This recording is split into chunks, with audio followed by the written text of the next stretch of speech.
নারায়ণগঞ্জ সিটির মেয়র থেকে পদত্যাগ করেছেন ডাক্তার সেলিনা হায়াত আইভী। দুপুরে নগর ভবন প্রাঙ্গণে সংবাদ সম্মেলনে পদত্যাগের কথা জানান তিনি। এ সময় নগরীর উন্নয়নে আবারও তাকে নির্বাচিত করতে নারায়ণগঞ্জবাসীর প্রতি আহ্বান জানান।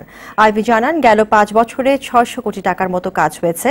অনেক ষড়যন্ত্র, অনেক অপপ্রচারের পরও কাজ করেছেন জনকল্যাণে।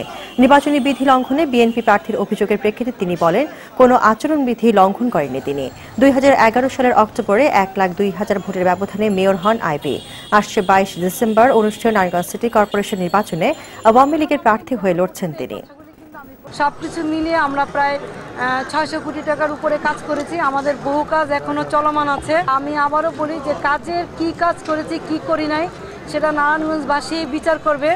কিন্তু আমি এতটুকু কথা বলতে পারি যে আমি যতক্ষণ এখানে ছিলাম আমি আমার মন প্রাণ সব কিছু দিয়ে এবং আল্লাহকে হাজির নাজির করে কাজ করার চেষ্টা করেছি।